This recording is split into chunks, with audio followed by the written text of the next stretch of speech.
Hello everyone, good evening. Good evening, Good evening, sir. sir. Good evening, sir. Good evening, sir. Good evening. Good evening, sir.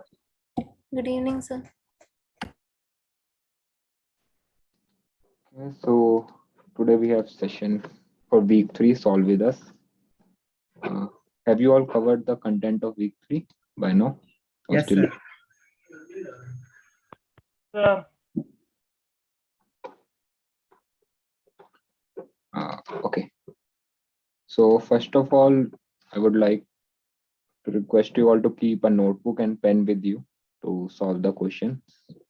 And you will be given like 5 to 10 minutes to solve each question. And to answer the question, you have to go open a new tab in your browser and go to joinpd.com and enter the code shown on the right top of the screen, which is GXNESA.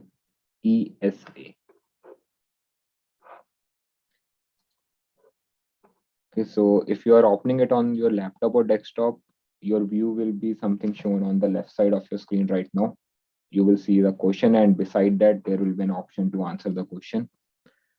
And if you're opening joinpd.com in your mobile, your view will be something as shown in the right side of the screen. And you have to click on the right bottom button of answer question and then enter your values. Okay.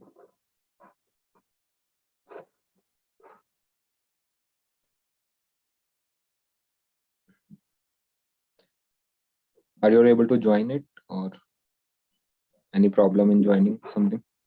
No, sir.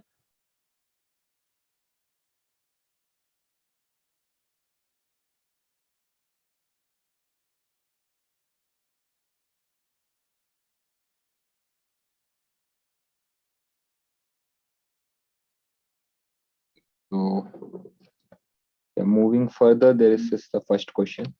So you have four numbers, 2, 6, 7, and 9, and their respective frequencies are 8, 4, 6, and 5, which means the number 2 is occurring 8 times, number 6 is occurring 4 times, number 7 is occurring 6 times, and number 9 is occurring 5 times. So you have to find the mean of the data set.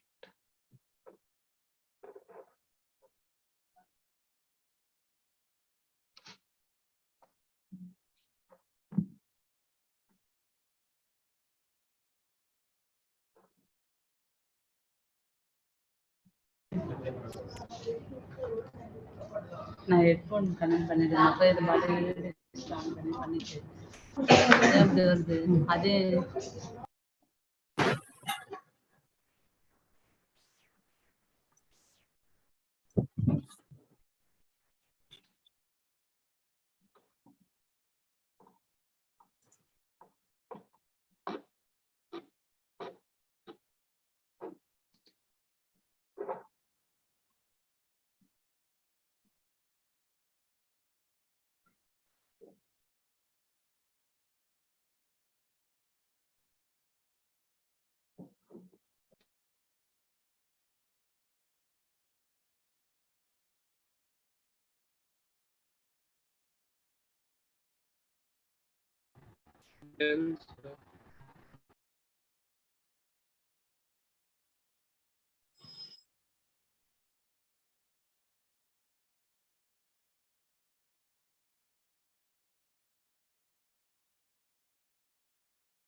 And you have two more things, like maybe from this week or next week, you will be having some unrecorded on-demand sessions, which information will be given to you regarding a Telegram group.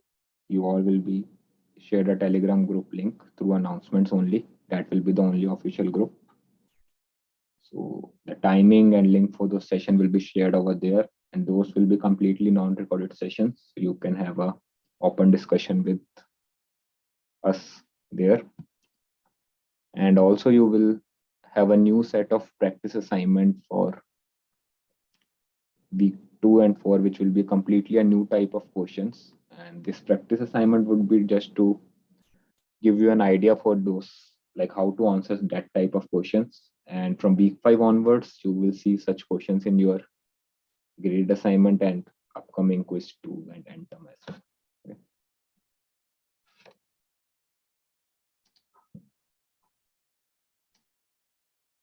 Sir, what is the link for that Telegram group? You will be shared through announcement. We will send an announcement in a day or two.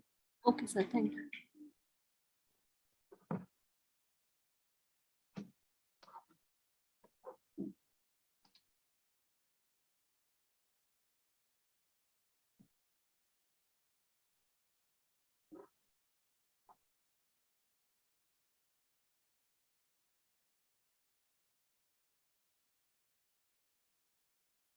Sir, do we need to type the exact value or the higher value of that data, sir? Mean? I think up to 2 decimal places would be fine. Pardon, sir? Up to 2 decimal places. Okay, okay.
Good evening, sir. Good evening. Sir, may I ask some doubts now or later, sir? Regarding the week 3 Regarding the subjects only, sir, like IQR and yeah, we will cover such concepts in upcoming slides. So okay, sir. we will So discuss. later, okay, sir.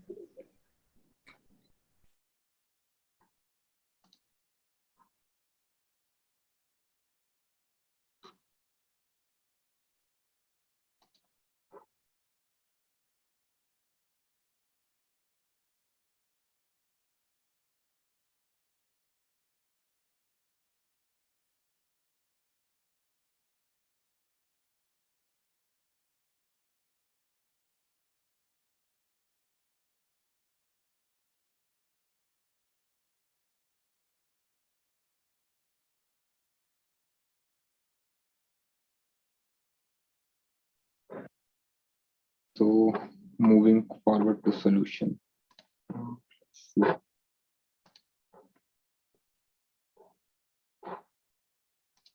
Okay. Okay, so if I make a frequency distribution table for the given data, it would look something like the table shown in the left side, the numbers 2, 6, 7, and 9, and their respective frequencies 8, 4, 6, and 5. So we know that the mean for the group data is summation xi times fi upon summation fi. So just plugging in the values, you will get something 5.52. Any doubt in this, or is it clear? No, sir. Yes, sir, we don't have it. So, how to present this data on bar chart? How to? How to present this data on bar chart? Like, if you want to present on the data, this data on bar chart, then will do frequency on the x-axis and the summation of xi and fi on the y-axis, right, sir? Yeah, or you can do the reverse as well. The frequencies on the y-axis and this on the x-axis. But So you can either do it something like this, like these are your number.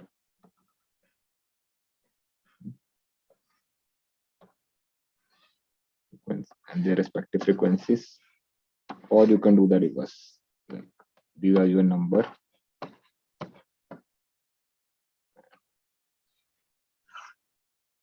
And do it either way. Okay. but the first one is say more suitable, sir. No, both are suitable. Okay, it depends. I'm assuming these numbers to be first of all categories. Like 2 is one category, 4 is another, 6 is other. So both are same. As far as there is no misleading part in it, both are suitable. It's not necessary to present frequency on x-axis only or on the y-axis. You can do it either way.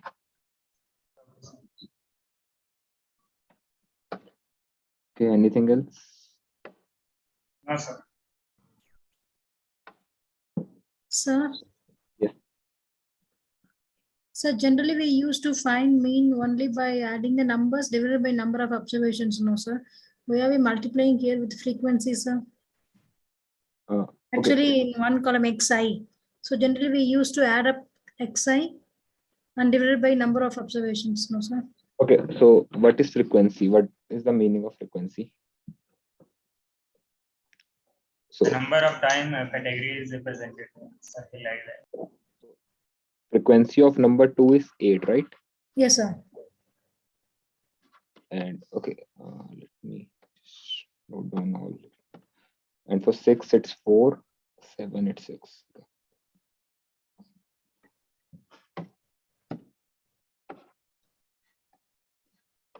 Four, six, five, sir.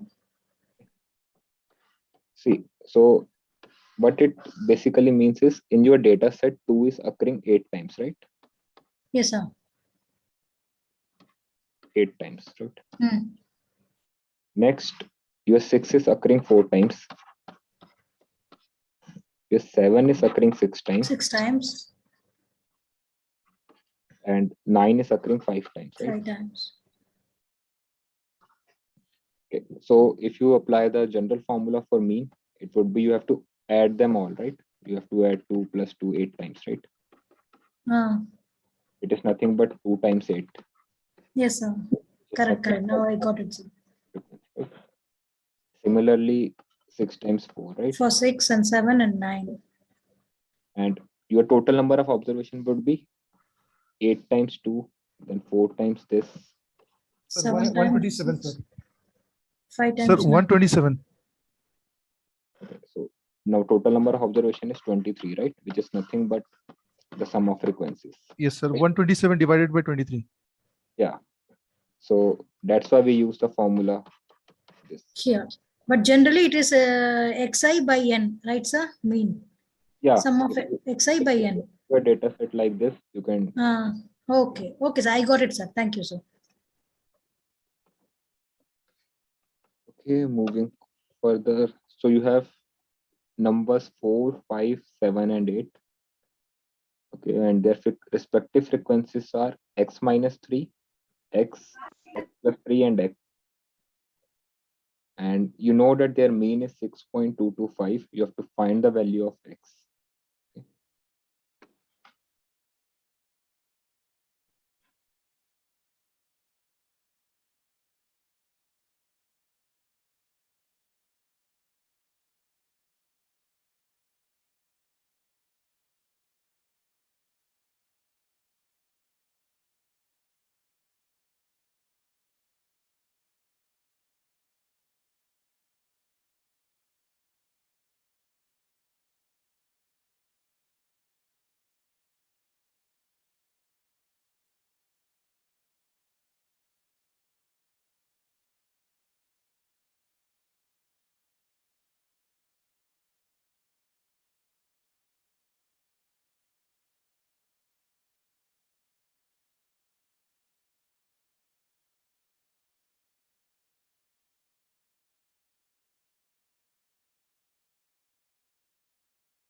Sir, can I ask a doubt until others are solving? Sure. Sir, it's regarding week 2 graded assignment. I didn't understand why my answer is wrong. Okay, which question you are referring? Sir, question 7. Okay, can you read the statement for it? Sir, it's a graphical question.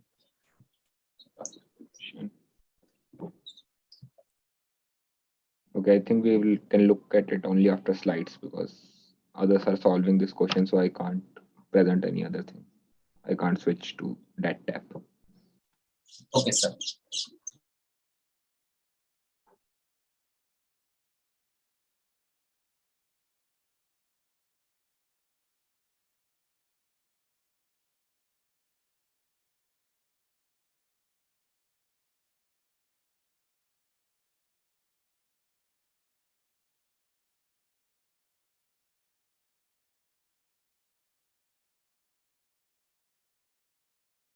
Hello, sir. Hello. Yes. Sir, could you explain what is manipulated y-axis? Does it mean scaling down or scaling up the y-axis or truncating it without giving a kink? No. Truncating it without giving a kink, it's missing baseline generally. And the missing y-axis is you are using different scales, like it's like 10, 20, and then suddenly you are jumping to 50, like unequal representation of one unit. So you are changing the scale. If you change the scale, that means it's manipulated y-axis. Yeah, you are changing scales at, the scales are not constant throughout the y-axis or x-axis. So in the same graph, if you change the scale many times, that is known as manipulated y-axis. Or if you change the scale in general, that is manipulated y-axis. At least once you are changing, it's manipulated y-axis.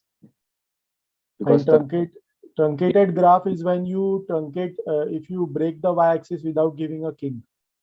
Yeah, generally we do a break from the baseline to the first unit only, not in between. We generally do it that point only. Right? Okay.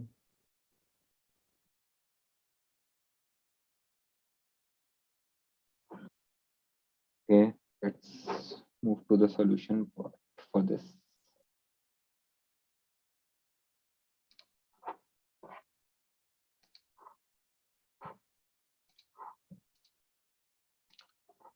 Okay, so again, let's tabulate the given data in the frequency distribution table as shown in the left side of your screen. So the number 4 has frequency x minus 3, number 5 has frequency x, number 7 has frequency x plus 3, and number 8 has frequency of x again. So again, we know by the formula for mean of the group data, it's summation xi times fi upon summation fi. Plugging in values and solving this equation, you will get x equals 10. Any doubt in this, or were you able to do it? No doubt, sir.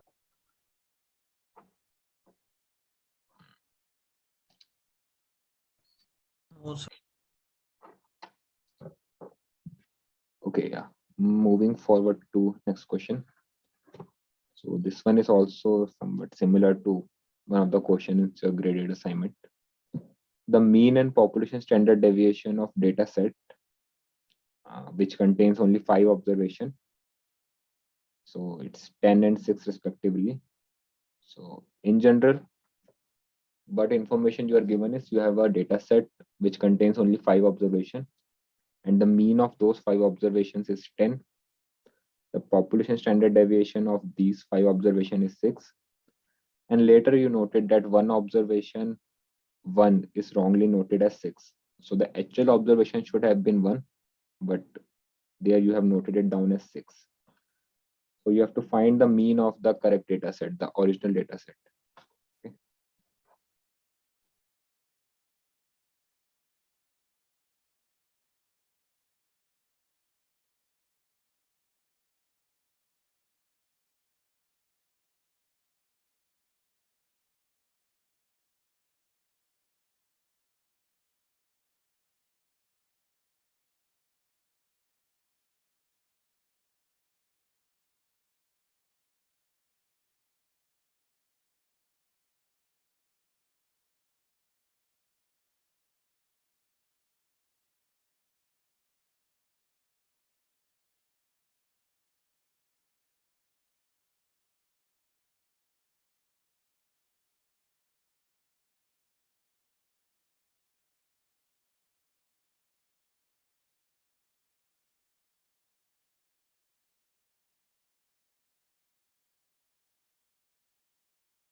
Hello.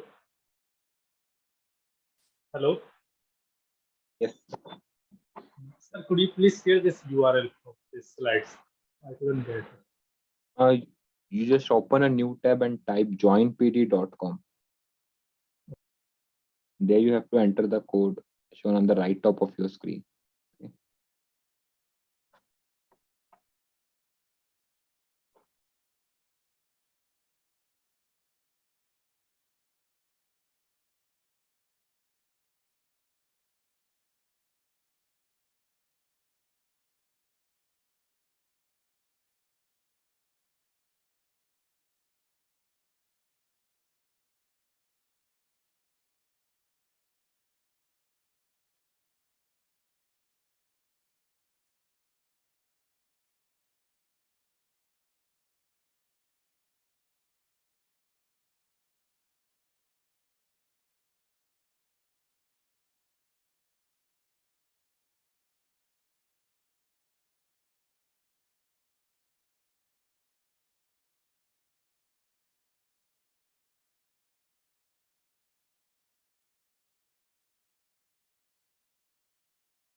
Sir, what is the role of standard deviation in this question? It will be in the next question. So for this question, it's only mean is relevant to you, mean and number.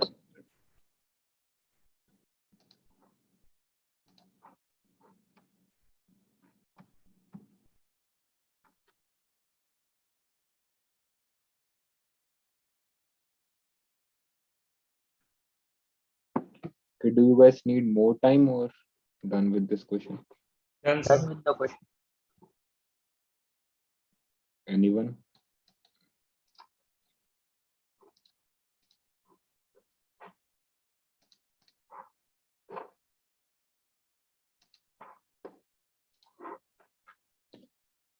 Okay, so solve this one. Okay. So see, the information which is given to you is the number of observations are 5, right? And mean is 10, right? So we know by the formula of mean, it's nothing but sum of observations divided by total number of observations. So let's just plug in the values.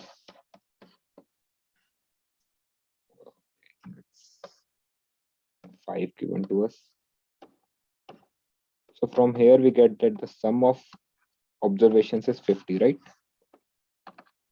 Is it clear till this step? Yes, sir, clear. Yes. Okay. Yes, sir. So later it is noted that let's say you have these observations x1, x2, x3, x4, x5. So suppose there was one observation 1 which was wrongly noted as 6, right? So what you will have to do is you will have to subtract this wrongly noted observation and replace it by the new observation, right? Yes, sir. Subtract and add. So in that case, your sum of observations will be, I have to subtract the old one, the wrongly noted one, and add the new one, right? Yes, sir. Is it clear till this step? Yeah, clear. And number of observation is still 5. So my new mean or the original data set mean will be the sum of observation, which is 45 for the original data set divided by number of observation. 9. Any doubt in this? Anyone? No, sir. No, sir. Sir, this is Yeah. Lakshmi. Yeah. -1 plus 6, right? No. 1 is wrongly Minus- noted as 6. Yeah, 1 is wrongly noted as 6. So you have noted down 1 as 6, which is wrong. The correct one should be 1 only. Oh, okay. I got it. I read the question as observation 1 as observation number 1. Okay, no. Okay, so this is the detailed solution for your reference. I have done it on the whiteboard as well. So here it's the same thing. You have 5 observation x1, x2 up to x5. The mean is 10. So we computed the sum of observations and then we corrected the sum of observation to find the new mean. Okay, one more important formula. You can say it will be used directly in most of the questions as well. So you must be aware of it as well, and you must know how we reach that formula. Okay, so I'm doing it for population variance. You can do it for sample variance as well on your own. We know that formula for population variance is this, right?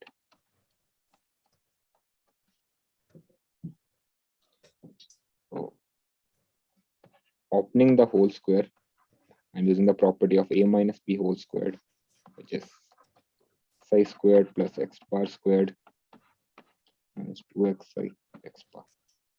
Is it clear till this step? Yes, sir. Now we are going to take the summation inside the bracket. So it would be summation xi square plus summation x bar squared minus summation twice of xi times x bar, right? First term summation xi squared will remain as it is. Now see x bar squared. So x bar square will be something a constant, right? It would be some, if my x bar is 10, then my x bar squared will be 100, right? So if I add this x bar squared n times, it would be nothing but n times x bar square, right? Yes, sir. We can write this term as, Sir, in the lecture, we have been told that in case of population variance, we have to write capital N in place of small n. yeah, you can replace it by capital N. Anyway, it's just a representation. Sir, okay. So here it will be again capital N as well. Now, okay, if you look at, suppose we have a series. for this term. So see here 2 is a constant, right? And x bar is a constant. So suppose I have observations 1, 3, 5, and 9. If I multiply each observation by 2, so these are my xi's. These are my 2 times xi's. That would be 2, 6, 10, and 18. And suppose our x bar is 10. So 2 times xi times x bar would be just 20, 60, 100, and 180, right?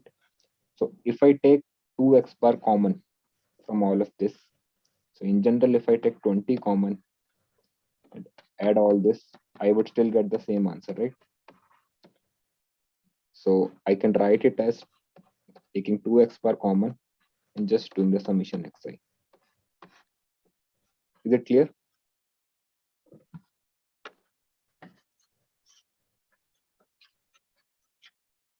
Or any doubt till this step?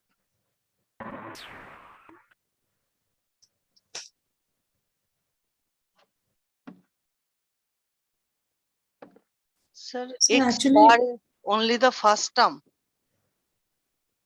Only the first term. yes, sir. The last one is the formula, sir, final formula. Then, This one you are referring to. Yes, sir. Okay. See, 2 is constant, right? And x bar is also constant.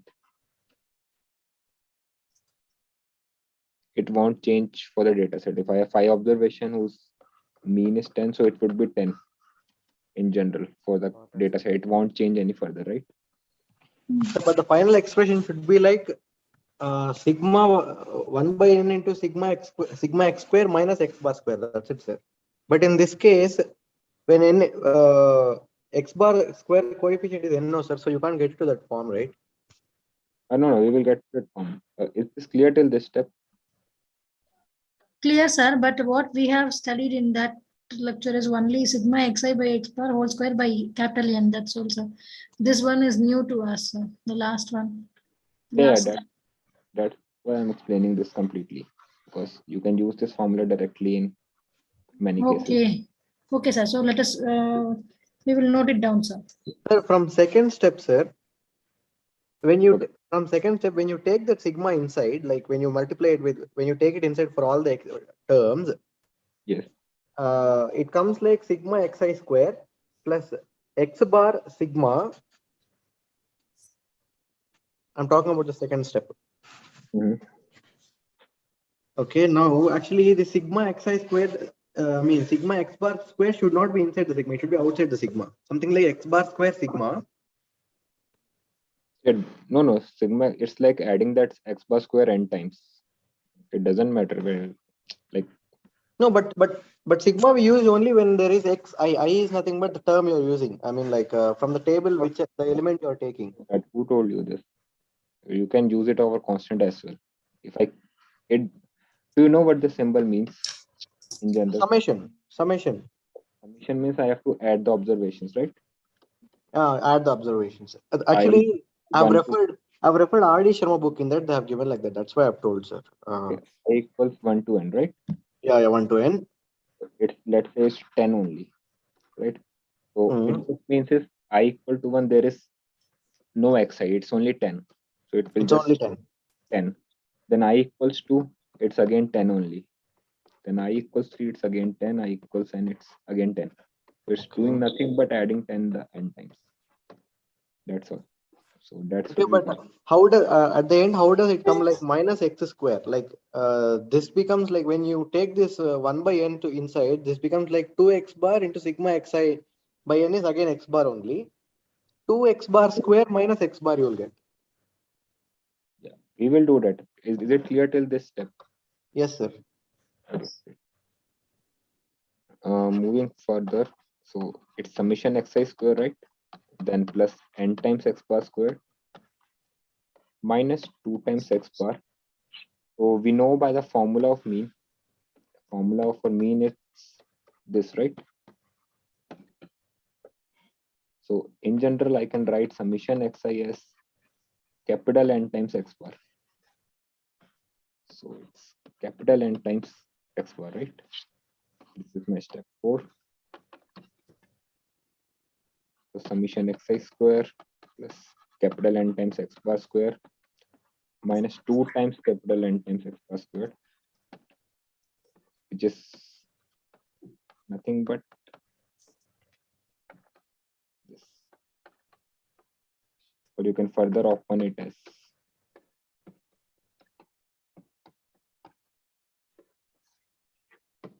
is it clear or any doubt in any step? No, sir. Clear, right? So you can directly remember this formula as well, and you must be aware of how we reached that formula. So it will help you solve a lot of questions related to variance, standard deviation, and all. Sigma xi square minus x bar square. That is square, no, sir? Yeah. Sum of xi square. Okay, sir. So this is for population variance. You can give a try to sample variance yourself as well. Okay. So I think it's will be tested in graded assignment question where you are. Yeah, sir, I was stuck in that question, but it will be solved now. Yeah, so now you know. Hello, sir. This is Lakshmi. What is the symbol of population variance then? Population variance. Okay, so we're not going into that thing. You will study more about it, I think, stats too. But in general, we use this for population and this for sample. This is.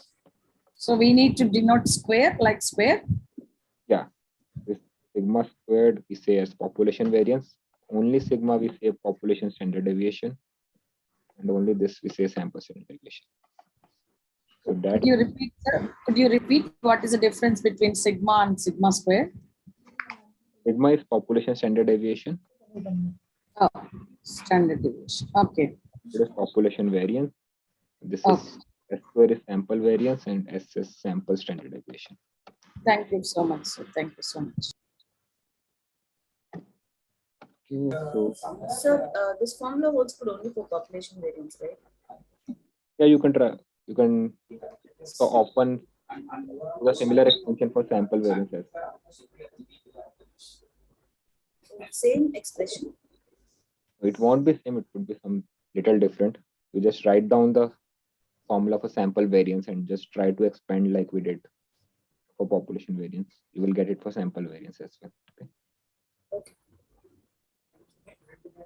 Sir, Any here doubt? now Again, you wrote here at In sample variance, we have to minus write n an into x n. bar square, sir. But previously you wrote only x bar the whole square. It's because I have taken 1 over n as common, right? See. And sir, this is Lakshmi. Can I ask? So 1 by n, you said 1 by n. Okay, okay, sir. Yeah. So n get cancelled, right? 1 by n. Yeah, here this minus nx square bar square. So yeah. Okay, sir. Sir, in like the at the last 1 by n summation of xi square minus x bar square, here we can directly input the new mean and the sum value, right? Yeah. Okay, sir. You need these two values then. The only difference for standard variation is n minus 1. That is so, sir? Sir, n is the number of observation. Yeah, number of observation. Sir, for deriving for sample variance, we have to put n minus 1 instead of n, right? Yeah, in the beginning formula will Yeah. be The place we have to put n minus 1 instead of n and then derive. Yeah. Okay, sir. Okay, coming back to the same question which you did for mean, now you have to find the population variance for the original data set. So again, you have a data set which contains 5 observations. And we know that mean of those 5 observations is 10. Population standard deviation is 6. Later, you found that one observation, 1 is wrongly noted as 6. So instead of 1, you wrote down 6 in your data set. And now you have corrected it. So you have to find the population variance again.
Sir, is there any percentile question ahead in these slides?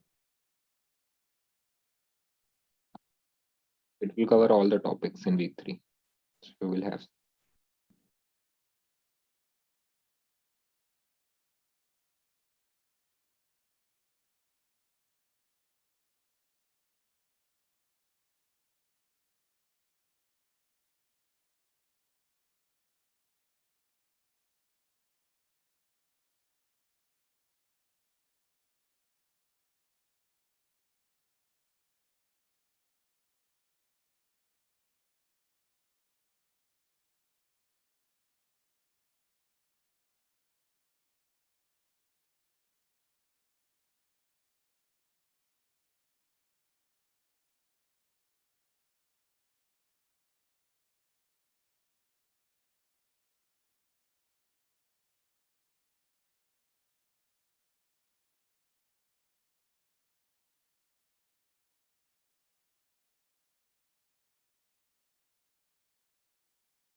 Sir,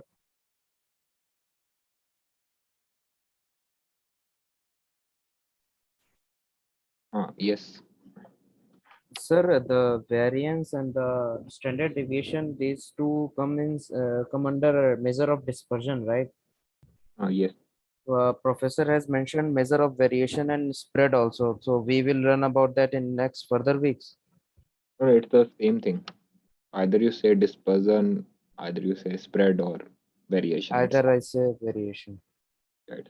Meant the same. It all comes under the. Yeah, all three means the same.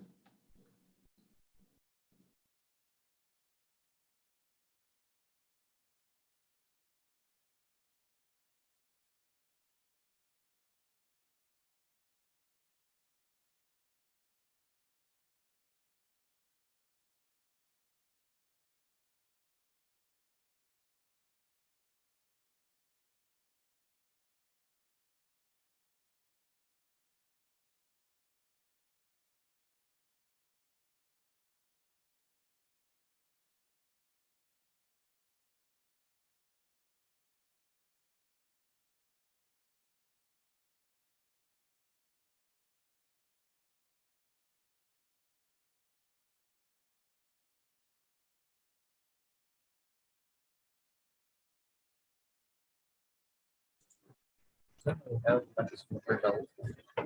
If answers are coming, so are we supposed to write answers in fractions or in decimal?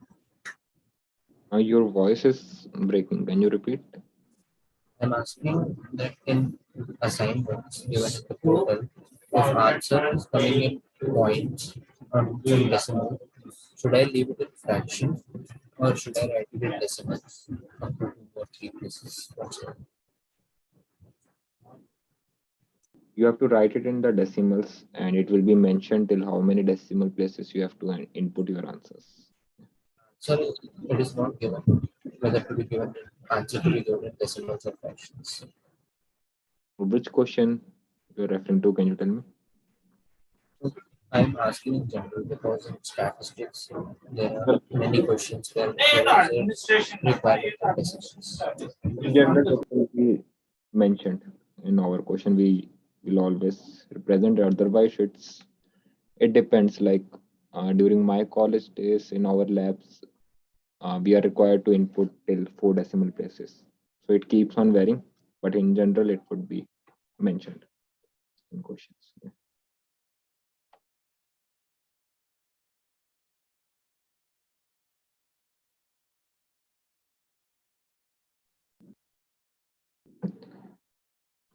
Okay, do you guys need more time or done with this question? Done, sir. Done, sir. Okay. Done.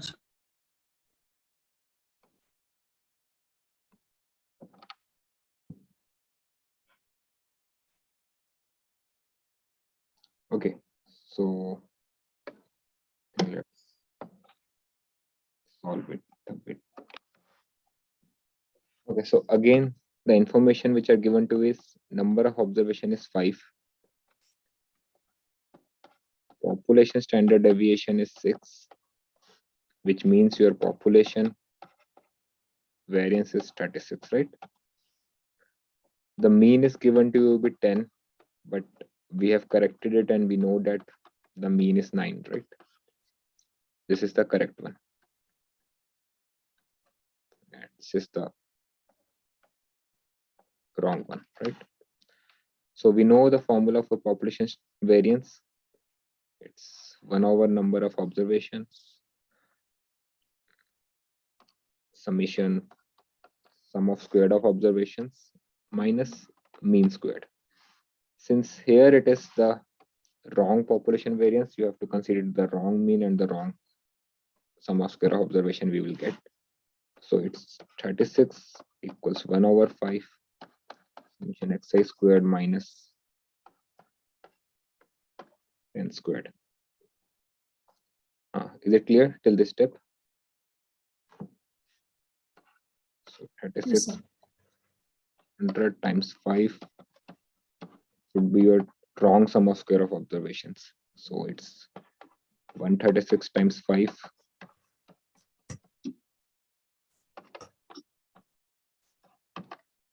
So it would be 680, right? Now we have to correct it.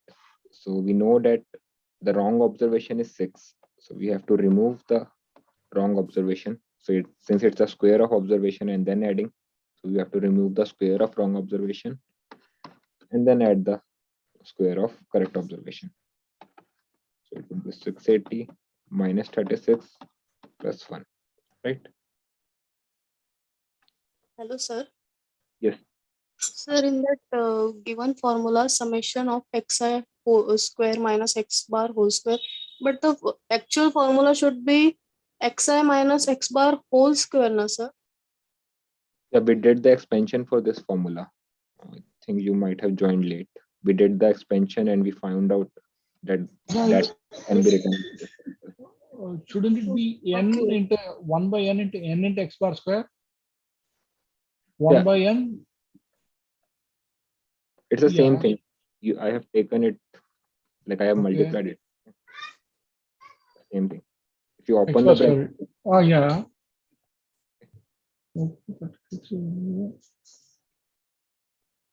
Okay, yeah, I forgot to take care. Okay, now I realize the mistake I made. Okay, so now you know you have corrected sum of square of observation, which is 645. You know you have corrected mean, which is 9. So now you can find your correct population variance. Sir, 1 second, sir. Yes. Sir, this 5, sir, 1 by 5. Yes. That is only for xi, means some sigma xi square, right, sir? Not for 10. Yeah, it's only for this. Yeah. So the next step, why don't we do like this, sir? I mean, 36 into 5, then add plus 100. That will give some different values, no, sir? No. I mean, 36 into 5. If it's 5 common to this, only then we can multiply with 5 first, right? It's only Okay. this observation contains 5, not this. So first I have to take it and add and then multiply. Then Right? only we have to know. Okay, sir. I thought like this. Okay, sir. So now we know the formula for population variance. It's this. So now we have the corrected value of summation xi square. We have correct value of x bar. We can just plug in the values and get the answer, right?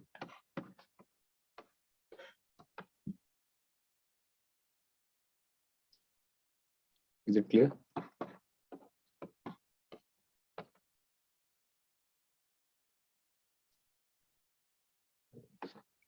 Thing like this you will get, and if it's asking for population standard deviation, you can just square root it, right? Any doubt in this one?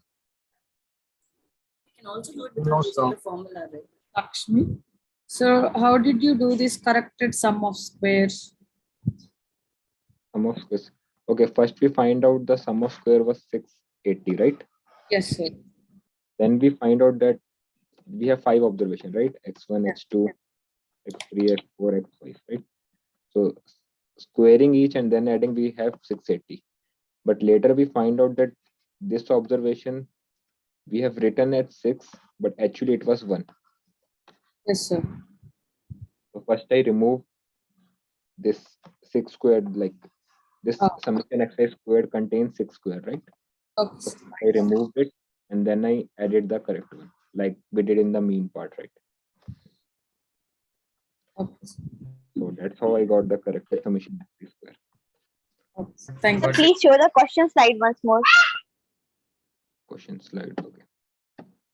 So we can do this without the formula also, right? Okay, thank you, sir. Yeah, without the even if you know the simple variance formula, you can expand it yourself and proceed further. There is no need to remember this formula in general. So if we want to find the sample variance in place of the population variance, then only we can change the value of n from n minus 1, right? No, you have to do this complete expansion for sample variance formula. Like we did it for population variance. So you can put with the formula of sample variance and do the complete expansion again. Okay, sir. Thank you. So, sir, Yes. by using mean, we got sigma xi to be 50. So Yeah, square should be 2500 now. And from here we are getting something else, 680, I think. How two values are coming? The value you are referring to is that. Here it's this, it's different. Okay, so see, summation x, this means first I have done the sum of all the observations, like x1 plus x2 plus x5, and then square it. But the term we are computing here is this. I am doing the square of each term and then adding. So these two are obviously different, right? Okay, sir, got it. Thank you. Anyone, anything else? So this is the complete solution which we have done in the whiteboard right now. So here you have to find the population variance only. So it's 48, right? Is it clear? Yes, sir. Yes. Okay. Moving forward to this. Okay. Now we have a data set with stem and leaf plot shown in the left side of your screen. So you have to calculate the 25th percentile of the data set.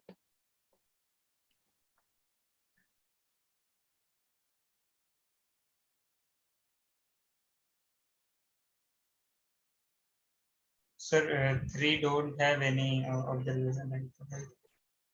In the 30th, there is no observation.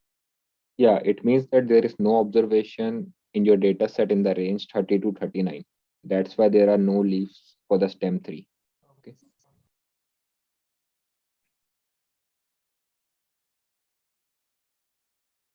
Sir, is it only 3, sir? It's not only 3. Okay. The stem here it's given, right? The key is given to you. So 1 0 means 10 marks. So stem here is denoting the 10th place. So if there are no ones place, then it won't be any digit, right?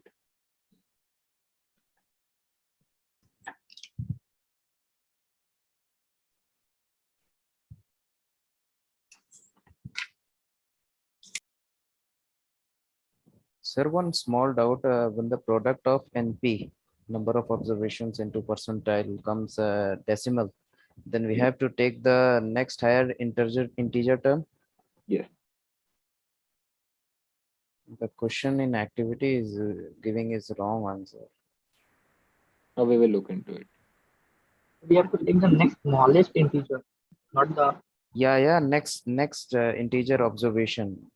Next Yeah. highest So in even I Yeah, too have the same doubt. It is coming 2.25, then we have to take the third observation in incrementing order, right? second observation.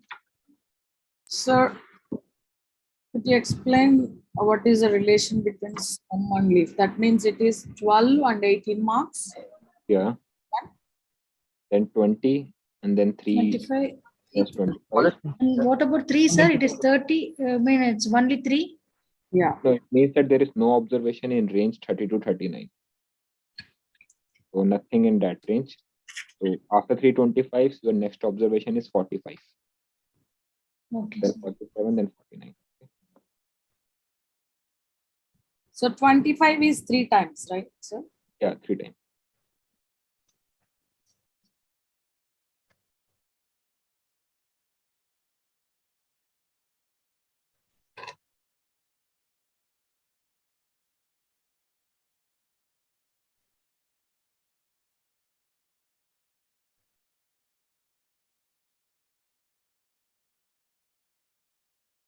done, sir.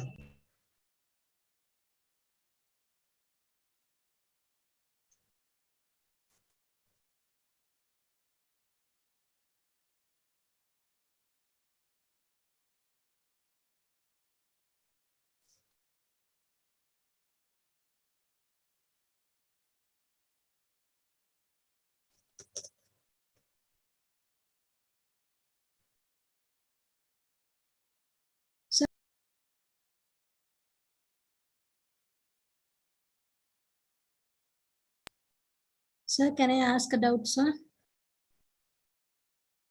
Yeah, sure. Sir, related to the same question, sir. One someone has asked just before that the NP, if we have a decimal part, which term we have to take exactly? If I want to say the 3.75 means, do we have to take the fourth term? Then 2.25 means we have to take second term or third term, sir? Third term you have to take. Next smallest integer, right? Okay, sir.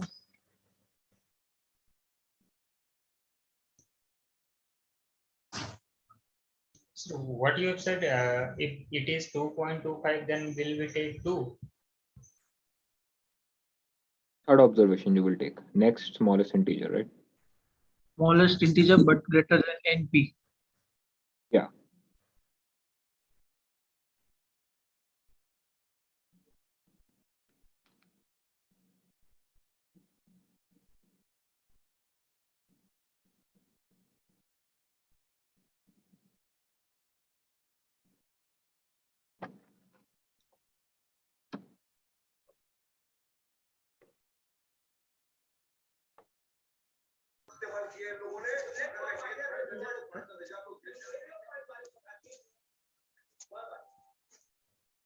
Sir, if the NP is a whole number, then we have to take that particular term or that term plus n plus 1th term also done divided by 2, sir, for the percentile. Yeah, if its NPs comes out to be a integer, then you have to take the average of that term and Two numbers. term. Yeah.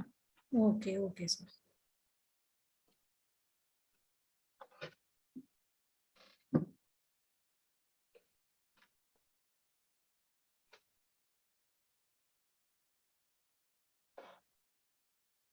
Okay, moving forward to the solution part.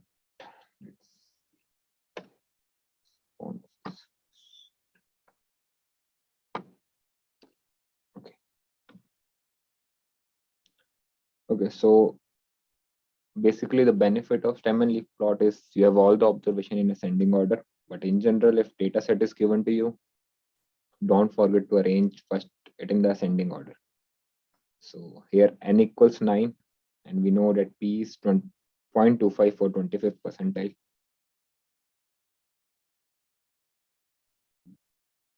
And then n times p would be nothing but 2.25, which indicates that we have the third observation will be considered as 25th percentile. The third observation is nothing but We should take the next integer value. Yeah. NP equal to 2.25. If it is 2.8, then also we take 3. yes. Okay, this is the rule that we always take the next integer. Yeah. Next Sir, small. suppose if it is 0.62 or 0.63 like that, then we have to take the first term. Yeah, first term. And if it is 2.0, then we take 2. No, if it's 2.0 means it's exactly 2, right? In that case, you have to take the average of second and third observation. Yes? Can you please repeat? In that case, you have to take average of second and third observation. Or 2 and middle of 2 and 3. See, if it's not an integer, for example, 2.25, we take the next smallest integer, right? Which is 3 in this case. But if n times p comes out to be an integer, for example, it comes out to be exactly 2. In that case, you will take average of second and third observation.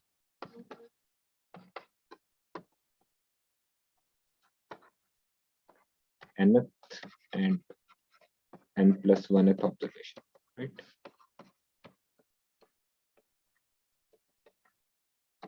Is it clear? Okay, sir. Thank you. Thank you, sir. Sir, Yeah. it comes like 2 in this stem and leaf data, then we should take the average of 18 and 20, which comes 19, and 19 is not in the list. Then how do we consider the 19 there? No, it doesn't matter. Basically, what it means is that observation should be the partition. Like 25th percentile means the 25% of observation are behind this value, and remaining 75% values are ahead of it. That's what it indicates. So even it's 19, it would still follow that rule, right? The 25 are exceeded by this and 75 are exceeding this. Okay, I understand. Sir, 100 percentile will be the last value, right? So, Last. so 100 percentile is 1 into number of observation, though that is the last value. So there is no value after that. So there is nothing to average in that case. That means indirectly the largest value of the data, right, sir? Yeah.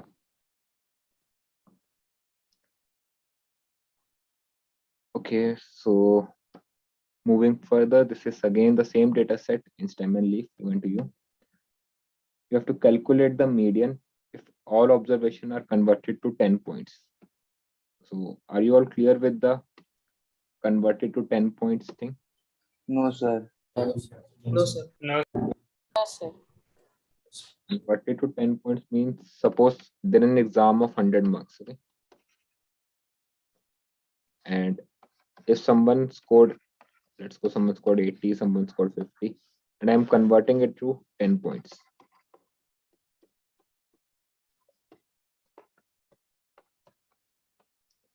So what it means is if my score is 80 out of 100, then out of 10 it would be just 8. If my score is 50 out of 100, then out of 10 it would be just 5. So after converting to 10 points, my 80 becomes 8 and 50 becomes 5. Is it clear now? Sir, but will it have any impact? We are just scaling down by 10, right? Your voice is breaking. Can you repeat? I'm asking that will it have any impact? We are just scaling down by 10. Will it have any impact? Because overall, Yeah, the impact it will have is only on the measure of dispersals. Sir, we can simply divide the result by the 10 points, then we get the answer, right? Yeah, you can do it as well. So, yeah. So, but here, like you gave the example, out of 100 means we converted out of 100, but here it is given 50. So Yeah, the then, percentage will also change now, sir. yeah, if it's 20 out of 50, then out of 10 it would be just 2 means like 4, 4. sir. Yeah, 4. that's how you have to convert. So instead of taking percentage, can we take ratio like from 150 to 10? We have to divide by 5, so we will divide by directly by 5. Yeah, you can do that. At the end, the Okay. equation will result in only that if you. Yes, sir. Right. sir, here we have to go from 50 to 10, or we have to divide by 10. Yeah. See, the scores given here are the marks obtained by student in a test of 50 marks, right? But you have to convert all those marks into 10 points only. Out of 10, how many marks they got? It out of 50, someone got 20, someone got 25. And out of 10, what will be their score? After doing that conversion, you have to find the median. Okay.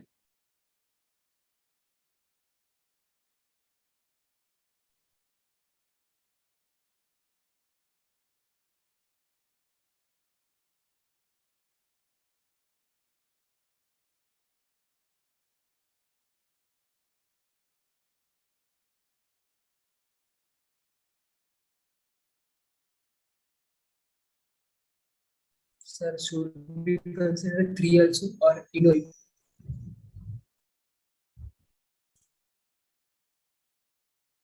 Uh, 3 also means? Converting to 10 points, should we consider it? There are no observation in 30 to 39, right? So you have to convert all to 10 points firstly. All the 9 observations which you have.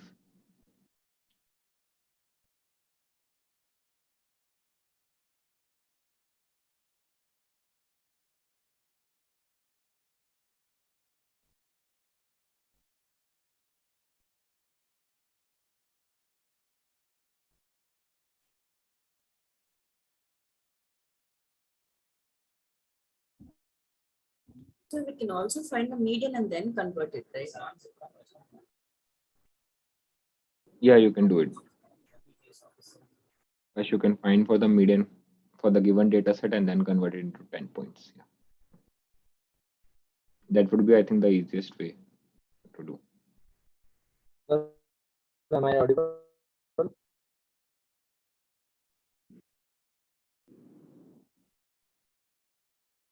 Hello.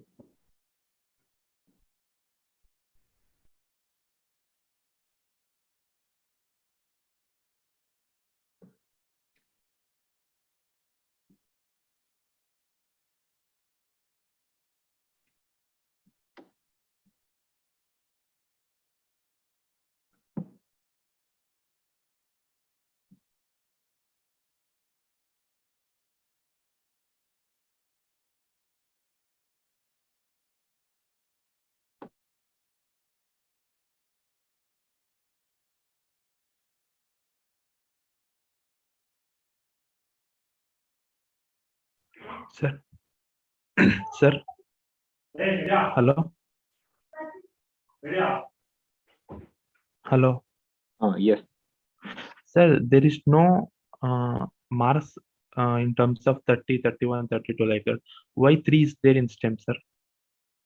It's to just maintain the order. It's 1, 2, 3, 4. It's had it been 1, 2, 4, it's kind of considered to be a So initially I thought 3 leaf is nothing, so I thought 3 is the unit digit 3. no. Like that. Had it been Okay. unit digit, it would be 0 STEM and 3 over there. Oh, okay, sir. Okay. And that's the key is given to you. So keys tells you how to read that given stem and leaf plot.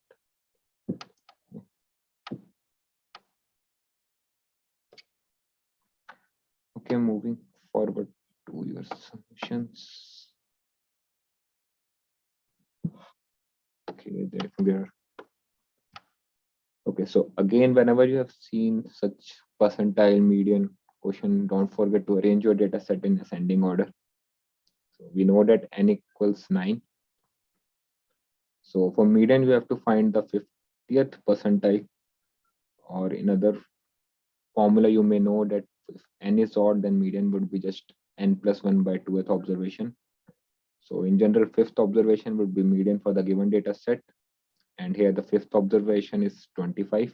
So, but we have to. Why are we dividing it by 50, sir? Yes, Yeah, sir. median is 25 for the given data set, right? So now we have to convert it into 10 points as well, because the question asks for the median if all observations are converted to 10 points. So if someone has scored 25 marks out of 50, and it would be just 5, right? Sir, So we won't We got divide it it as by 100, sir. 100. no.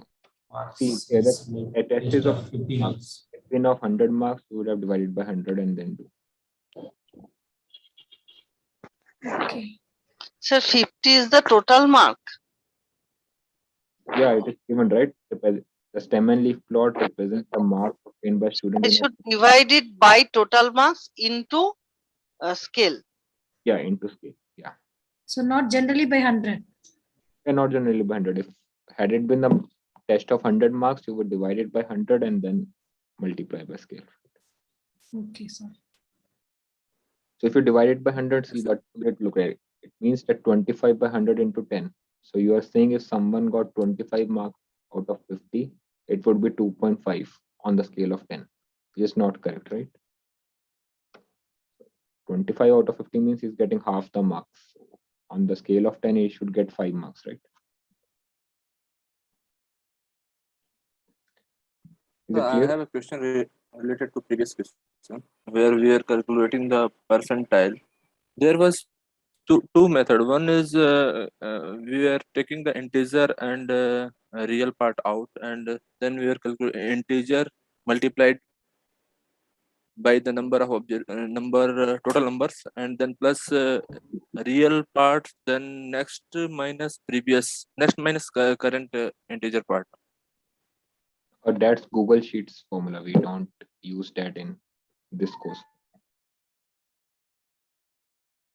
There are several Okay, formulas, but in our course, it's using simply n times p.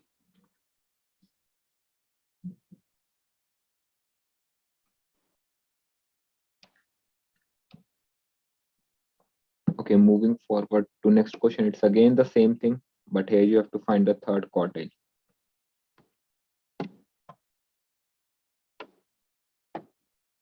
Third quartile, in other words, is nothing but 75th percentile. Okay.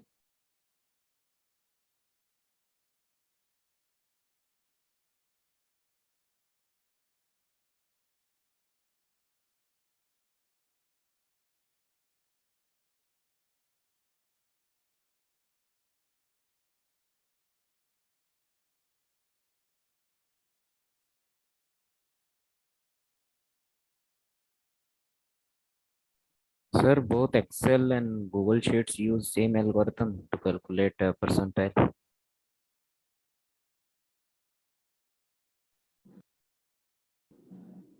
I know about Google Sheet. I think Excel also uses the same. I'm not sure about it, but yeah, most probably they use is the same.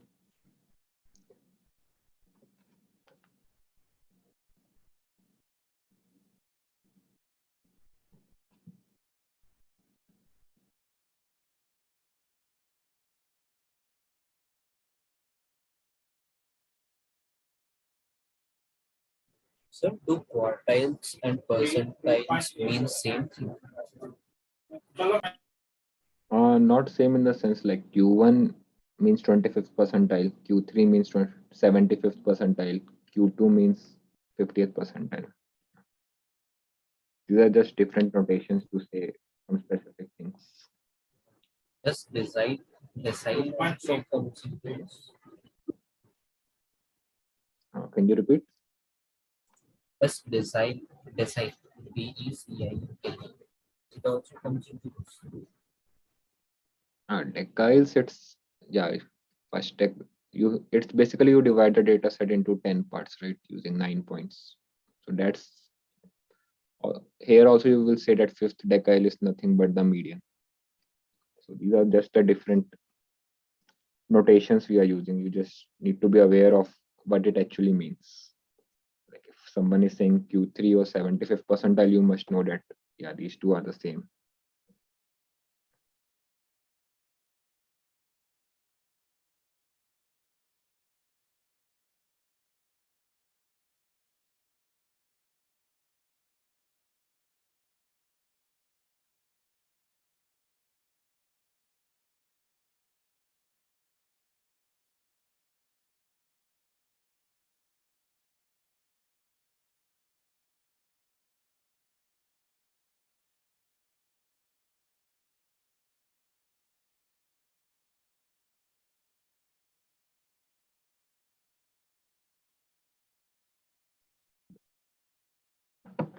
Okay, moving forward to solutions.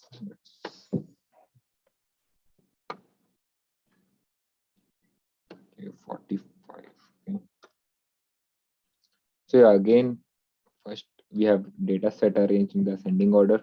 We know that n is 9. So Q3 is nothing but 75th percentile, which indicates your P is 0.75. So n times P is 6.75, which means that third quartile or 75th percentile will be nothing but the 7th observation in the ascending order data set, which is 45. Right? Any doubt in this, or is it clear?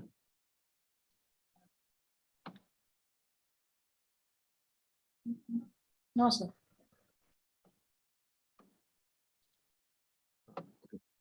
Moving forward, that's a really quick question. Calculate the 5-number summary. Do you guys know what is 5-number summary?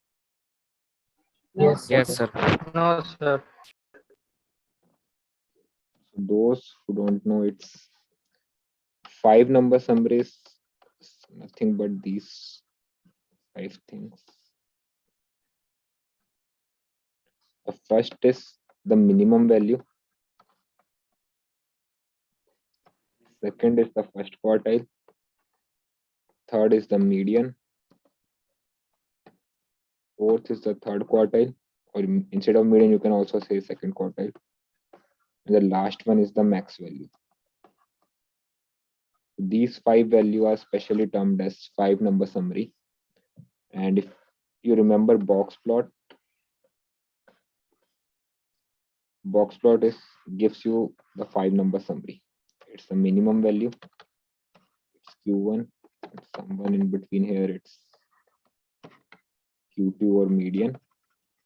Then it's Q3, and then it's the maximum value. So the 5-number summary includes these 5 numbers, and box plot gives you a best representation of 5-number summary.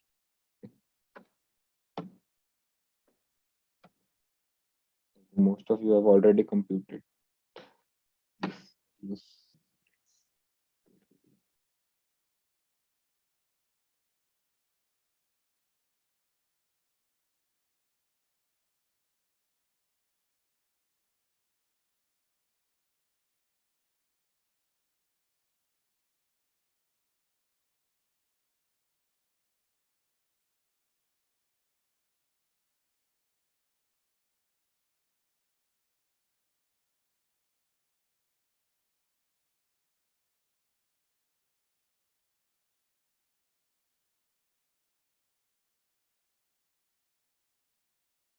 This I have to enter numbers. You can enter the values as comma separated values.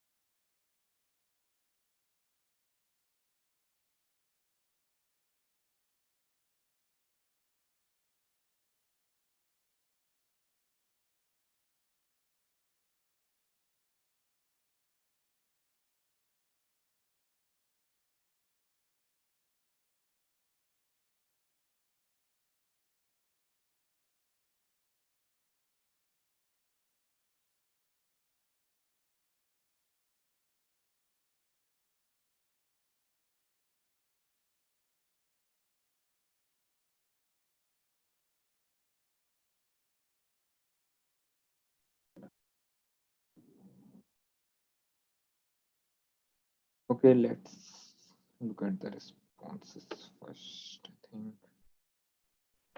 Okay, 12, 20.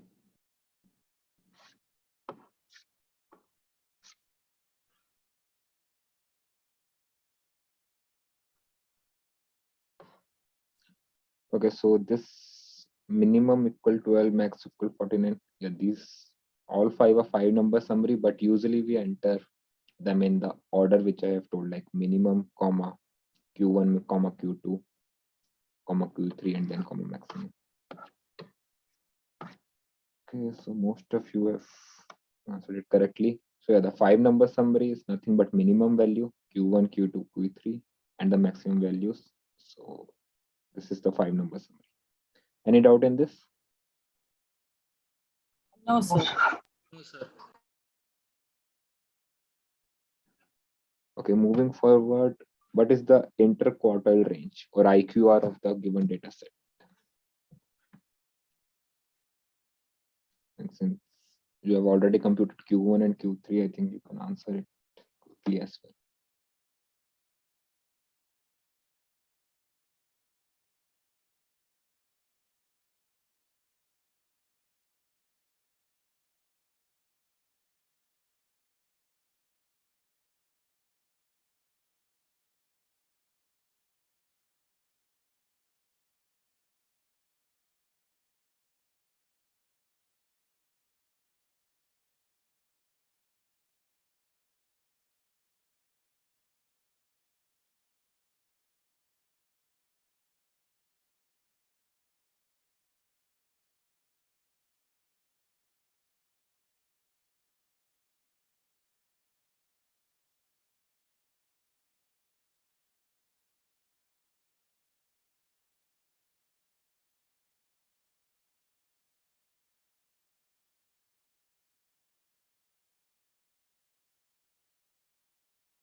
Okay, let's move to the solutions part.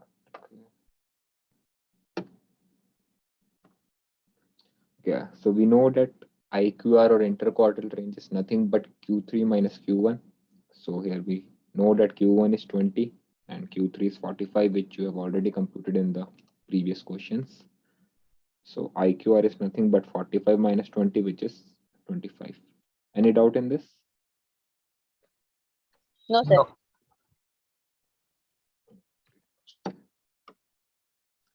So yeah, moving forward, outliers. So this is the thing I assume you guys may not be aware of.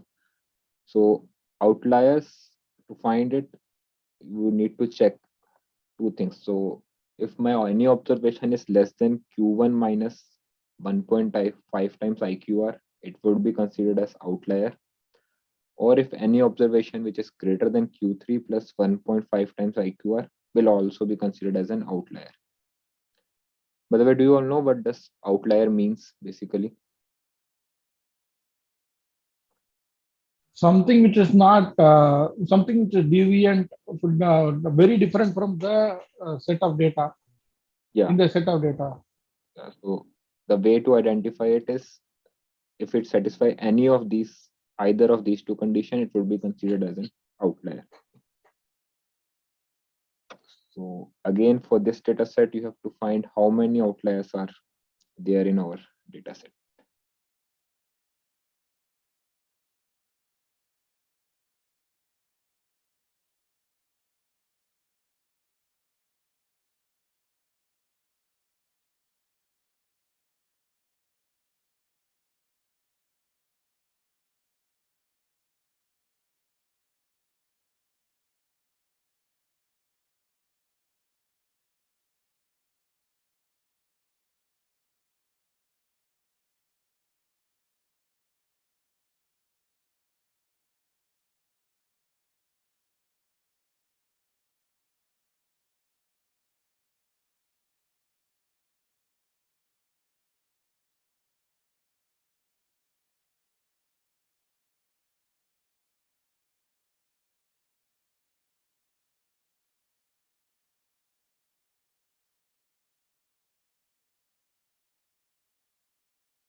Sir, what is the basic mechanism of this outlier?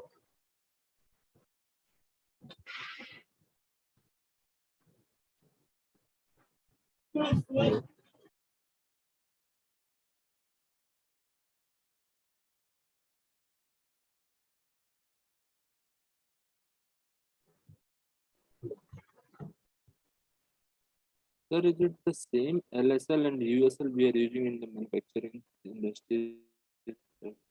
Outliers is Can you repeat?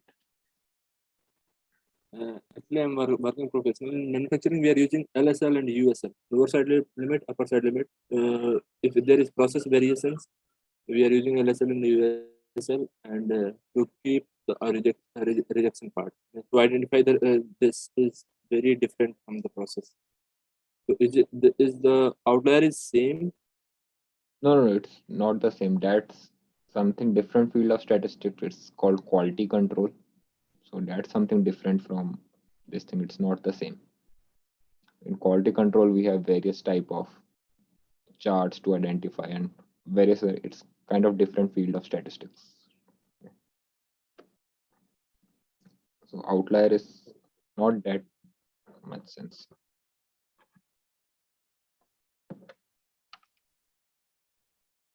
Hello, sir. Yes. I was saying, in layman's language, can we say outlier is the range within which the observations should lie? Yeah, outlier is basically, yeah, you can assume it to be. Okay, let's see your responses. Yeah, most of you have answered 0. So yeah, first we computed the first expression, which is Q1 minus 1.5 times IQR, which turns out to be minus 17.5. Since no observation is less than this minus 17.5, so for now 0 outliers. Coming to the second equation, so Q3 plus 1.5 times IQR is 82.5. Again, no observation is greater than 82.5 in our data set. So there are no outliers in the data set we have. Is it clear or any doubt in it? Sir, why this outlier is used to identify the extreme points or something? What is the use of this? The outliers is very important to identify because outliers give you some wrong inferences. So if your data set has an outlier, then mean won't be a good measure of central tendency. In that case, we switch to median or mode.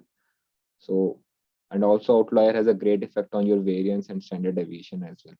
So it is the best practice to identify the outliers, and then it's up to you how you want to deal with the outlier, whether you want to remove it or whatever. But yeah, first usually we identify the outliers before proceeding further by dealing with practical problems. Okay.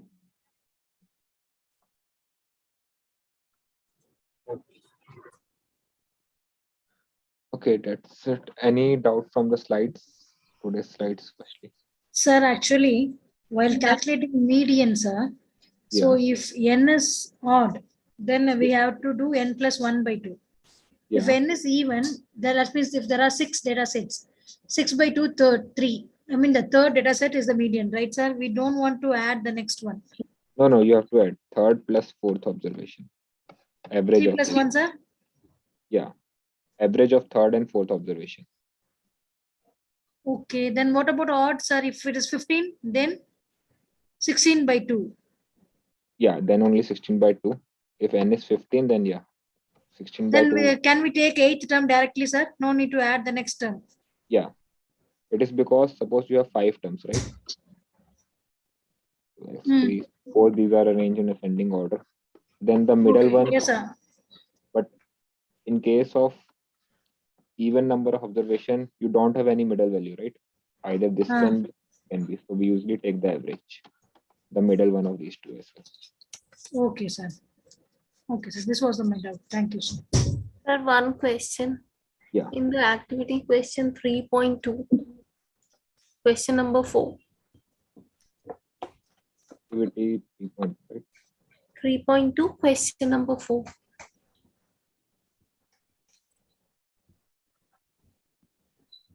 This one. Okay. Average rating given by the audience. Okay. So how did you proceed this one? Sir, actually, what I did, I just multiplied this 75. I can't actually read this. It's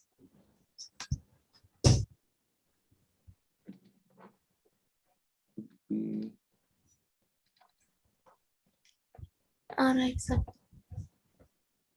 Is it clear now? Yeah, then I took, I think first is 75, if I think so, then 192. I added all these things, Okay. but I don't know what is the total number to divide with. Okay. So what do you understand by this bar graph? Okay. So let's see. So what it means is that your rating 1 is given by 78 users, right? Right. And rating 2 is given by 192 users. Right. And then rating 3 is given by 425 because on y-axis we have frequency, right? Right. Right. Rating 4 is given by 220 and rating 5 is given by 62 students. Right, sir. Similarly, you have something for 3, something for 4, something for 5, right? Right, sir.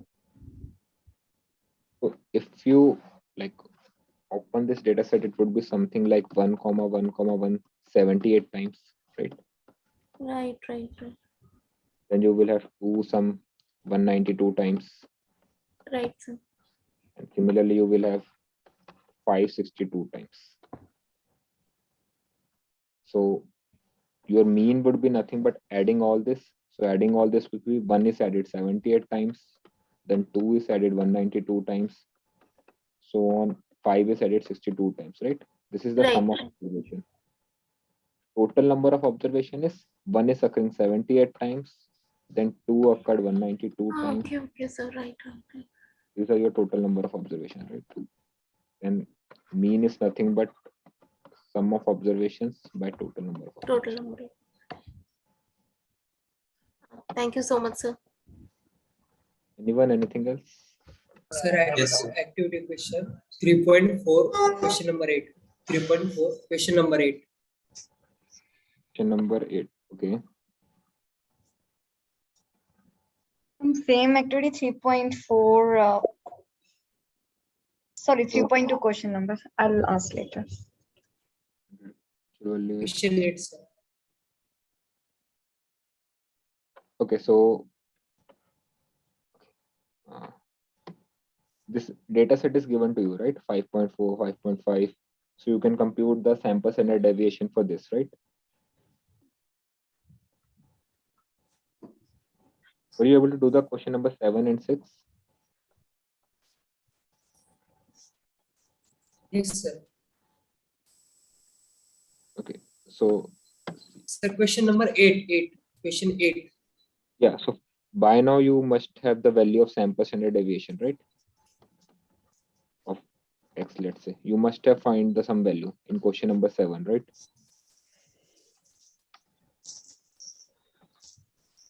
This is the question you are asking, right? Firstly.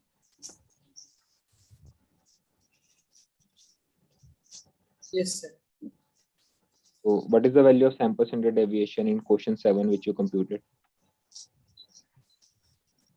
0.32. Sir, got it. Sir, got the answer of question number 8. There is no effect of addition or subtraction in standard deviation. Yeah. Good enough. Yeah. Sir, 3.1, question number 2 and 5. Activity 3.1. Yes. Question number 2 and 5. Okay, so how did you approach this question number 2? I took the frequency by interval into 100, means percentage. Yeah. But I got 30 and the answer shows me wrong. It's 6 over 35 into 100, right? 6 by 20 into 100. By 20? it's from 40 to 60, so I took the interval. No. See, so in general, there are 5 times you got cashback in between 1 to 20, right? 10 times between 20 to 40 and so on. Yes. Total number of times you got cashback is 5 plus 10 plus 6 plus 8 plus 6, which is 35 times you got cashback, right?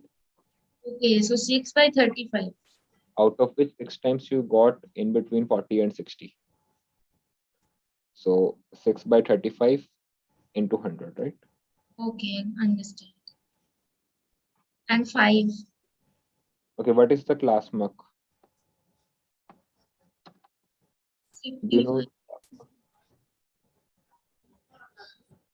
Class mark is the middle point of interval. So if interval is 55 to 60, so then the middle point is 57.5, right? Okay. Nothing but 55 plus 60 by 2.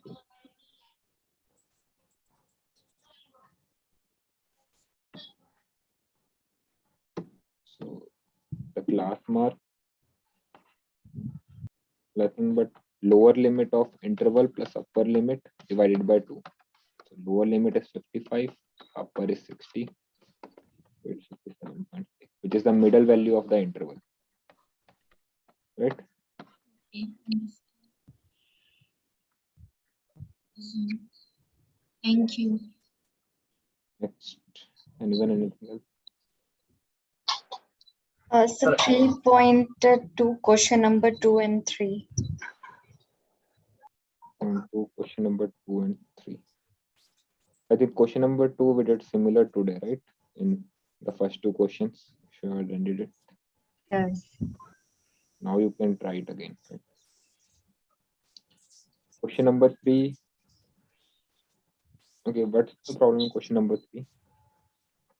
I think I could not understand the pattern of the question, I believe. Okay, so these are the observations given to you. So how do you find the average or mean of the observations given to you? You just sum it and divide by the total number of observations, right? Yeah. So here you have 15 observations. My first observation is 1, second is 2, 5, 6, so on up to 1, 3, 2, right? Yep. So to find the average of these 15 observations, I have to add those all 15 and divide by 15. 15, correct. Okay. Thank you, sir. Average number of wicket means just the mean of the data set. So data set is representing the number of wickets. That's why it's written average number of wickets instead of average. Okay. Thank you, sir. Sir, activity 3.4. Question number 2. Sir, I have solved the sample variance. I got the answer 66.62. But in the question number 2, it is mentioned that the machine shows 3 kg less weight. Yeah. So the new sample variance would be minus of that. No. Okay, is sample variance affected by addition or subtraction of observations? Okay, you can. Okay, But one in the you can next do it. ma'am, should that the new variance would be always the old variance plus the constant. No, it won't. I think you should revisit the lectures. Okay. First thing you should do is, okay, first question you did, right? Yeah, it is For second 66.6. question, just try to subtract 3 from all this observation and then find the sample variance. And then see what answer you are getting. Okay. So we can do that way. And one more was in that I had the same issue in that only. That same question has in the graded also like this. That graded question number 4. In week 3. Yeah. Graded question number 4. Okay.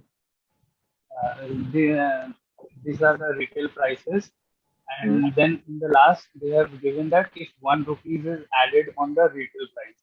I have got the retail price, but will the new variance will change in this That's after what we adding? work on. Like you still have, I think, deadline. We still have a So, day so to work on. You can try that and solve. activity, according to activity 3.4, you said that it won't change. Plus minus won't happen. Okay, one thing I think is you should revisit lecture 3.4 again. You lack your concept over that. You should revisit and listen to the statements a bit carefully. That when is variance affected, when is mean affected, and all that. Okay. And one more graded assignment, question number 8.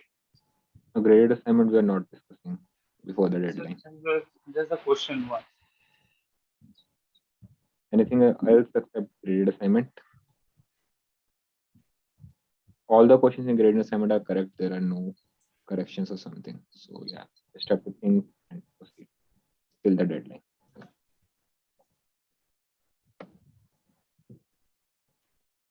Anyone, anything else? Sir, activity 2.5, question number 3. Activity 2.5, question number 3. Just a basic query. Yeah. Sir, in this pie chart, while Lenovo is not median, option 3 is incorrect in the answers. But we can see that Lenovo is the.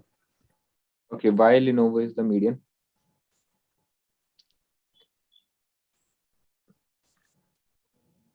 Why do you think Lenovo is the median? Okay, ordinal. So, okay, sir, leave it. It's my bad. Activity 3.5, question number 5. Okay, so those who didn't get it, we cannot arrange these categories. Yeah, or ordinal. We have to arrange it ordinal way. I forgot that. Question number 5. Okay, yeah, we did. Sir, yeah, the percentile. The third value should be 25th percentile, but the answer is second one. Answer is second one. Okay, yeah, because you have to arrange it in ascending order first, right? Mm-hmm. It would be 15, then 23, then 25. So 25 is the answer. Wrong. 25, right? Got it. Okay. Okay. 15, then 23. So in such questions, all were arranged in Yeah, ordinal. We have to do it ordinal. Okay, sir, can you describe the percentile in simple layman terms? The professor has explained the percentile. We know how to find percentile, everything, but in the layman terms, how can we understand the percentile? What is it is representing? Percentile is basically when I want to divide my data. So ninth percentile, right? Ninth percentile means that 9% of my data. So suppose if I have 100 observation, so in general, 9 observations will be behind lower than that observation, and remaining 91 would be greater than that observation. So 25 percentile means 25% of my data, or if there are 100 observation, it means 25 values will be smaller than that value, and remaining 75 will be greater than that. So percentile is basically just used to partition your data. It's nothing else. Got it, sir. One last question. How can we find mean from box plot in the practice assignment 3.1 question number 2? Its solution I have gone through, but I can't understand how can we find the mean from box plot. I think we all have different question in practice assignment 3.1. Can you tell me the question statement or something? Hold on, sir. 8 minutes. We have a question number 3.1. I don't think we can find mean from box plot. We can only find median and quartiles. That's all. Minimum, maximum value, nothing else.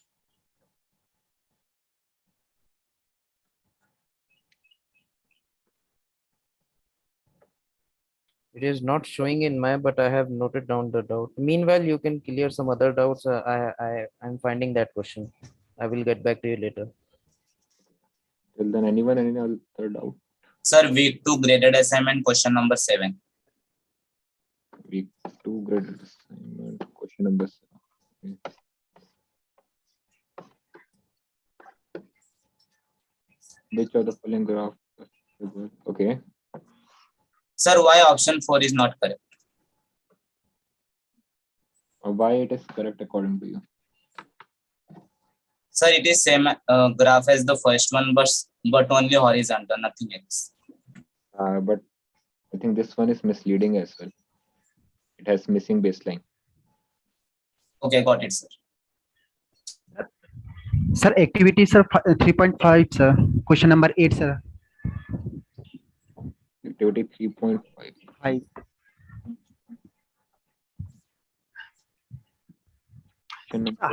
How to, sir, read the graph, sir?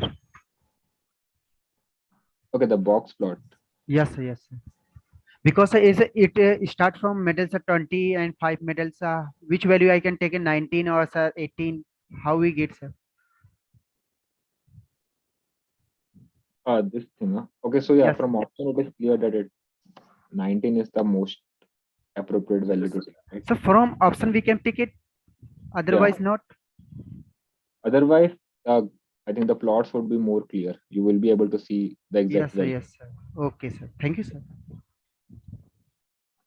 And those who want to know like how to read box plot and know about the outliers can go through these 2 tutorials as well on outliers and box plot.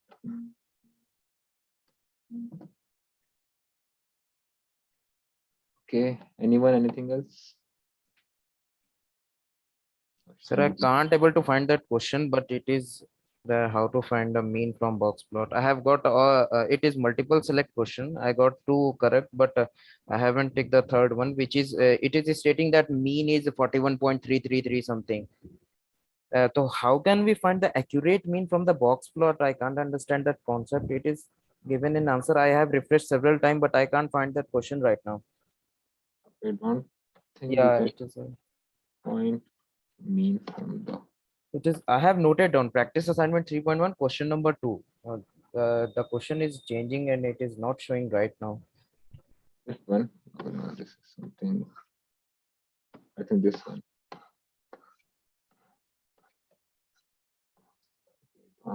Have I my think the question is what can be the mean. It's not like what is the mean. But if you check the answers, the option 41.33 is the correct So it answer. can be 41.33 can be the mean. It's not the mean. Then it can be. Yeah. It You can can only be. find possible values of mean, not the exact value. And even the solution, I think they have given how they have.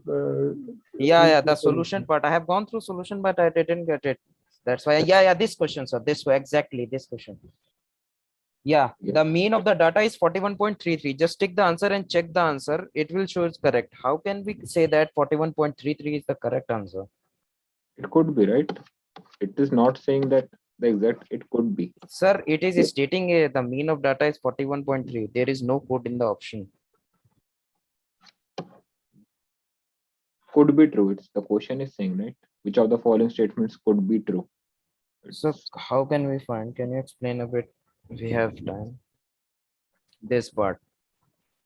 Therefore, minimum possible. I have gone. Yeah, I got this. Therefore, minimum possible of mean observation is. If you scroll down, that ratio part I didn't get it. Yeah. The first thing it's clear, right? 99 observations are given. Minimum value of any observation is 25. 5 number summary. Yeah. So 5 number summary, the first is minimum, right? Yeah, the first one is minimum. The Q1, Q2, Median. Q3, and the maximum value. So minimum is 25. Yeah. Q1 35, 47. This is all given to you, right? Right. 25th percentile means the 25th observation if you do n times p. Yeah. Right? So the possible values which we could have is in between 25 and 35 only, right? Right. So minimum values are 25 and maximum is 35 for all the observations 2nd to 24th in ascending order, right? Correct. Similarly, from 50th percentile, we concluded this. Similarly, from 75th and 100, right? Right. Then minimum possible value for mean. Minimum possible value means is if they all are taking the minimum possible. So for 2nd to 24th observation, if all the observations are 25, okay. Then from 26 to 49, all my observations are 35. 51 to 74, all are 47. And then 76 to 98, all are 76. All are 56. So if I take all the minimum possible values, it would give you 41.13. While if I take all the maximum values, it would be 53.65. So in general, your mean would lie in between these two values only. The minimum value of mean is this and maximum is this. Is it clear or? Yeah, it is clear. Options are a bit. In the question, it's clearly stating which of the following statements could be true. It's not asking which of the following statement is are correct or true. Could be true is the statement. Okay. Okay. Okay. Yeah. Anyone? Anything else?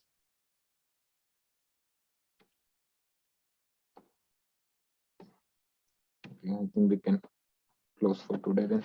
Okay. Thank you, everyone. Good night. Thank you, sir. Thank you, sir.